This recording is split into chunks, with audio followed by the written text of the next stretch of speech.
Oke, assalamualaikum warahmatullahi wabarakatuh. Selamat pagi kepada teman-teman saya dan Bapak dosen Pak Kadek karena bapaknya lagi berhalangan. Jadi dari kelompok saya mewakilkan dari kelompok perdagangan. Ini kita akan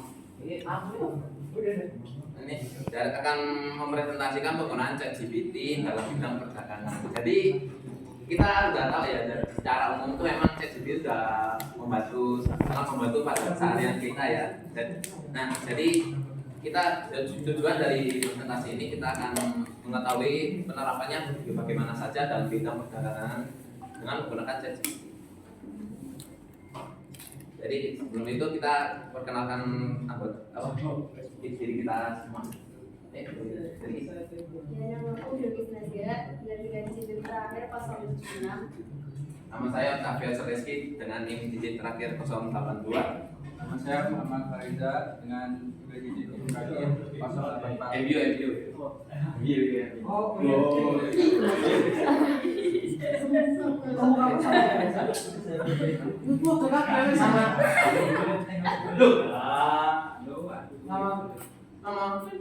Nama saya Rizalmi. Ini bener nggak di post? Nggak apa-apa. Tetap gampang sih. Nama saya Peter Yogoro Bapak, artinya ada anggarannya. Dan 3 digit yang ada 693. Tuh. Tolong. Geser. Jangan satu nggak boleh. Ke mana? Kiri apa? Kanan. Enggak. Apa siap? Belum masak deh, Mas. Jadi geser lagi itu pos dulu. Wes. Dan perkenalkan nama saya Renata Maria dengan bentar. Tenang. Is dulu itu. Dah. Perkenalkan nama saya Renata Maria dengan bisa digit terakhir 104. Wes. Oke, untuk yang pertama terdapat pendahuluan. ChatGPT merupakan sebuah teknologi berupa AI yang digunakan untuk menghasilkan teks secara praktis. ChatGPT berarti menggunakan mesin learning yang ditulis dengan bentuk algoritma agar bisa menjalankan tugasnya tanpa arah manusia. Dan ChatGPT dilatih dengan menggunakan software dengan data yang berisi pola bahasa manusia yang nantinya ChatGPT memberikan respon senatural mungkin. Untuk menggunakan ini, pengguna harus mengisi prompt berisi pertanyaan atau instruksi untuk meminta respon yang diinginkan. Ini bisa memberi manfaat pada bidang perdagangan di mana jika ada masalah kita bisa menggunakan ChatGPT untuk mengatasi sebuah permasalahan dalam perdagangan. Nah, apa aja sih penerapan ChatGPT dalam bidang perdagangan? Yang pertama ada dukungan pelanggan otomatis. ChatGPT dapat digunakan sebagai asisten virtual untuk membantu perdagangan dukungan pelanggan secara otomatis. Selanjutnya ada personalisasi pemasaran. ChatGPT juga bisa dapat digunakan untuk menganalisis preferensi pelanggan dan memberikan rekomendasi yang personal. Selanjutnya ada analisis sentimen. ChatGPT dapat digunakan untuk menganalisis sentimen pelanggan melalui percakapan atau ulasan yang diberikan. Yang terakhir ada membuat artikel SEO. ChatGPT dapat digunakan untuk membuat artikel SEO yang berkualitas tinggi dan relevan sesuai dengan target pasar. Yang selanjutnya adalah peluang dari penggunaan ChatGPT dalam perdagangan. Efisiensi operasional dengan bantuan ChatGPT, bisnis bisa mengotomatiskan banyak tugas rutin yang sebelumnya membutuhkan tenaga kerja manusia, sehingga bisa meningkatkan efisiensi dan produktivitas. Lalu ChatGPT membantu dalam memberikan layanan pelanggan yang lebih baik secara otomatis dengan menangani pertanyaan atau keluhan pelanggan, meningkatkan kecepatan dan kualitas layanan pelanggan. Selanjutnya, dengan menganalisis banyak data dan mengubahnya menjadi laporan atau ringkasan, ChatGPT dapat mempermudah tugas manajemen. Ini membantu para bisnis menentukan langkah strategis tanpa menggunakan tim analisis dalam manajemen. Lalu tantangan dari penggunaan ChatGPT dalam perdagangan. Yang pertama, isu etika dan privasi. Contohnya, bagaimana memastikan bahwa ChatGPT tidak mengakses atau menggunakan data pribadi pelanggan tanpa izin. Ini dikarenakan dalam perdagangan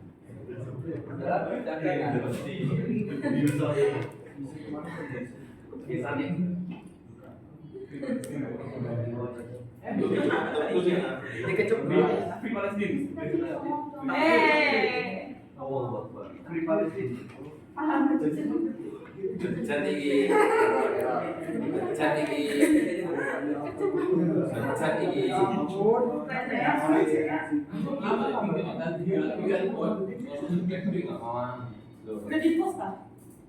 Di-post aja nggak apa-apa. Ini dikarenakan dalam perdagangan seringkali melibatkan informasi pelanggan yang sensitif. Yang kedua, keterbatasan dalam interaksi manusia. ChatGPT dapat merespon pertanyaan dan memberikan informasi, tetapi tidak dapat sepenuhnya menggantikan interaksi manusia. Ini termasuk menangani keluhan pelanggan atau situasi di mana empati dan penilaian manusia diperlukan. Yang ketiga, ketergantungan pada data. ChatGPT bekerja dengan mempelajari pola dalam data yang diberikan kepadanya. Jika data tidak mengandung informasi tertentu, ChatGPT mungkin tidak dapat memberikan jawaban yang akurat atau relevan. Ini menyebabkan keterbatasan dalam memahami konteks perdagangan yang baik. Selanjutnya ada contoh kasus. Menurut penulis penelitian, Netflix sangat efektif dirasa misalnya dan dapat digunakan untuk melayani pelanggan secara online melalui chatting dengan teks, gambar, dan suara, meningkatkan nilai eksternal dan kenyamanan online yang berdampak pada tingkat kepuasan pelanggan.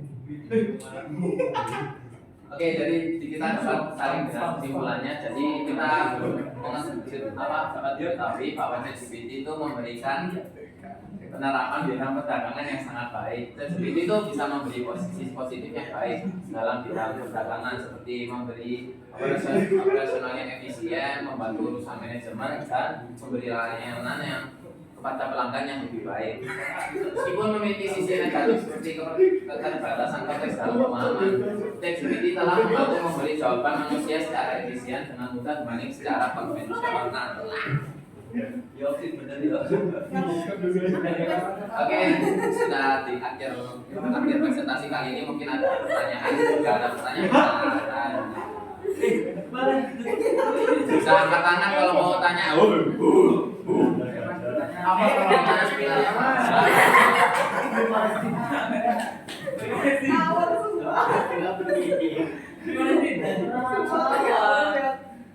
Apa nih pertanyaannya?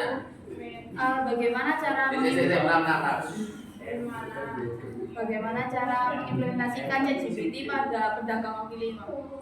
Kalau bisa itu bagaimana caranya agar mereka tahu kan? Kita tahu pedagang kaki lima itu emang cepet-cepet. Kita kan tahu pedagang kaki lima kan emang gaptek sama teknologi itu. Bagaimana? Oke, mungkin ada lagi pertanyaannya? Iya, tidak.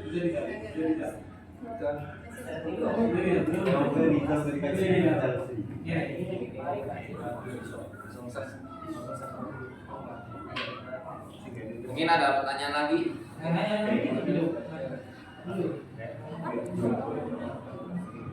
Jam berapa?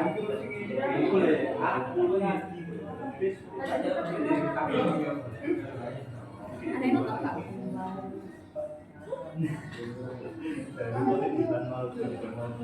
Loh,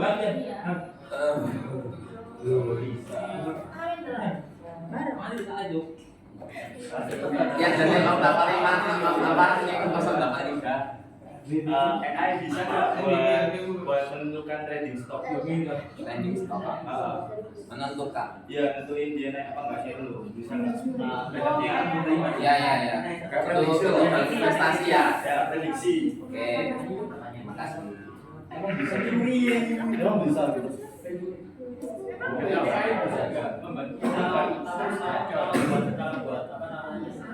Analisisnya bisa. Kalau tentuin nggak bisa. Maksudku analisis. Ya, analisis.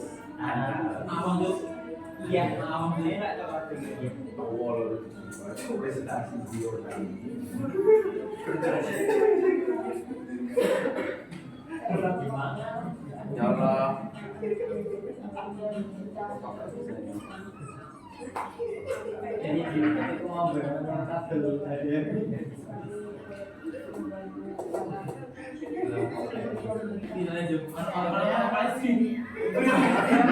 Oke, jadi saya akan menjawab pertanyaannya dari yaitu bagaimana implementasi ChatGPT dalam dunia pedagang kaki lima ya. Jadi dalam ChatGPT itu bisa digunakan buat mencari inovasi apa yang akan dijual makanan atau minuman yang lagi trending gitu ya. Ya bisa seperti gitu atau mengatur strategi gimana cara penjualannya secara efektif. Nah, untuk kalau gimana kalau pedagangnya tuh seperti gaptek atau karena nggak bisa menggunakan ChatGPT itu ya. Nah, itu mungkin bisa diatasi dengan cara melakukan penyeluruhan atau membuat program untuk mengenalkan teknologi kepada pedagang tersebut atau bisa membuat komunitas yang bisa tempat untuk diajarkan oleh pedagang-pedagang kaki lima tersebut. Bagaimana jawabannya? Tapi kalau misal pedagangnya itu pedagang kaki lima yang sudah agak tua gitu, itu kan mereka kan belum tentu punya HP yang ini yang fasilitasi ada ChatGPT kayak HP Android gitu. Mungkin dia pasti pakai HP yang kayak Nokia gitu. Nah itu mungkin bisa dibilang rada susah ya, tapi bisa diatasi lagi kayak mungkin perlukan asisten yang lebih mudah, yang yang bisa membantu pedagang tua itu ya. Nah karena emang pedagang tua itu masih bisa nggak bisa diatasi ya, kayak mungkin mikirnya mending cari keuntungan untuk bisa memenuhi kehidupan sehari-harinya. Nah, jadi dengan adanya asisten tersebut bisa mengatasi untuk menemani pedagang tua tersebut. Gimana? Tapi kalau pedagangnya bukan kayak usaha yang gede banget gimana? Perlu asisten dari itu. Biasanya anaknya sih kayak Ya mungkin anaknya atau bisa ya kayak gitu. Anak ya. Oke, terima kasih. Barang siapa yang menyusahkan? Bertanya. Oke. Nah untuk pertanyaannya Daniel, apakah ChatGPT itu bisa memprediksi trading stock investasi? Jawabannya tuh bisa memprediksi pergerakan anak ya. Memang bisa untuk menganalisis atau memprediksi pergerakan pasar saham dengan akurat. Ya, bisa membantu. Memprediksi pasar saham dengan apa? Ya gini kan memang akurat tapi gak juga akurat. Maksudnya kayak bisa setengah-setengah. Karena dikarenakan ChatGPT atau AI itu bisa memiliki keterbatasan kan. Nah, jadi ini memang bisa digunakan, tapi emang ada kelemahannya. Tapi kita tetap bisa menggunakan ChatGPT itu dalam menganalisis pergerakan pasar saham. Gimana jawabannya? Terima kasih. Oke, setelah tadi jawaban pertanyaan tersebut, maka kami akan tutup presentasi kali ini. Terima kasih telah menyimak. Yang menyimak dapat berkah. Amin. Oke, assalamualaikum warahmatullahi wabarakatuh.